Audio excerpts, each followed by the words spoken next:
तर नमस्कार मित्रांनो, जय हिंद, जय शिवराय, जय खानदेश. तर मित्रांनो, आजचा व्हिडिओ बनवण्याचं कारण आहे कारण की मी मुंबईवरून गावाकडे आलोय. आणि मित्रांनो, गावात येण्याचा आनंद खूप होता. दिवाळी होती कारण की भाचे सगळे होते.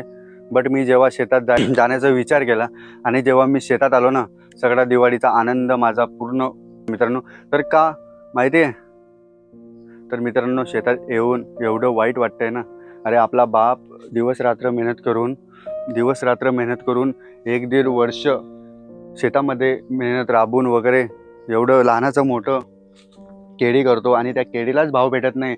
तर मित्रांनो, कसं शेतकरी माणूस हा मोठा होणार? तुम्हीच सांगू शकता मित्रांनो. बघू शकता तुम्ही, निसर्गाने तर नुकसान केलेच आहे. निसर्गाला आपण काही दोष देऊ शकत नाही. बट सरकारला पण एक विनंती आहे मित्रांनो. निसर्ग तर आपल्या हातात नसतं, कारण की तो निसर्ग आहे. जसं आपण पेरलंय तसं उगवणार. तर मित्रांनो, बघू शकता तुम्ही, निसर्गाचं आपल्या हातात नाही आहे.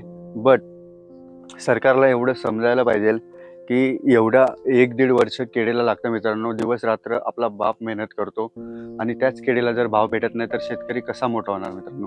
बघू शकता तुम्ही, आता फक्त 200-300 रुपये क्विंटल माल चालू आहे मित्रांनो. आणि गाडी पण आलेली आहे.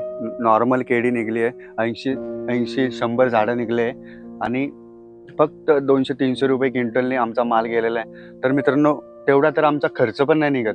तेवढा तर भाव देत आहे. अरे, काय एवढा अन्याय शेतकऱ्यांवर का? थोडा विचार करा यार. प्रत्येक जण असं सोशल मीडियावर का सांगू शकत नाही, कारण की शेतकरी एवढा मोठा नाहीये. शेतकऱ्याला एवढं बोलता येत नाहीये, कारण की तो फक्त त्याच्या कामात व्यस्त असतो. तो सरकारला काहीही सांगू शकत नाही, कारण की त्याला सांगण्यामध्ये तो प्रत्येकाला सांगण्यामध्ये वेस्ट करू. म्हणून माझा व्हिडिओ बनवण्याचं कारण एवढंच आहे मित्रांनो. जेणेकरून व्हिडिओ शेअर करा. शेतकरी माणसाचे जर सरकारला जर काही काळजी वाटेल, काही वाटत असेल तर मित्रांनो, प्लीज व्हिडिओ खूप शेअर करा आणि शेतकऱ्याच्या केळीला चांगला भाव द्या. कारण की मित्रांनो, आता पाऊस वगैरे पण बंद झालेला आहे, तरी शेतकऱ्याच्या केळीला भाव नाही, तर शेतकऱ्याने कसं मोठं व्हायचं? अरे, निदान त्याचा खर्च तरी निघू द्या. नको त्याला नफा, नको त्याला, बट खर्च तर निघू द्या त्याचा. वातावरणाने तर नुकसान केलेच आहे, बट आपलं सरकार पण नुकसान करतंय, कारण की केळीला भावच नाही. 200-300 रुपये क्विंटल तर बघू शकता मित्रांनो तुम्ही किती नुकसान झालेलं आहे. सगळीकडे झाडं वगैरे पडली तर काय माल निघणार? ठीक आहे, निसर्गाच्या भरोश्यावर आपण नाही आहे. तो केव्हा काय करेल हे सांगता नाही येत. बट निसर्गाने साथ नाही दिली, बट सरकार काय करतंय?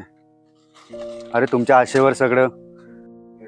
तर मित्रांनो, व्हिडिओ खूप मोठा होईल. तुम्हाला जर माझा पूर्ण व्हिडिओ बघायचा असेल तर मी लवकरात लवकर चॅनलवर अपलोड करणार आहे, तो बघू शकता मित्रांनो. आणि हा व्हिडिओ तुम्हाला कसा वाटला कमेंटमध्ये नक्की सांगा.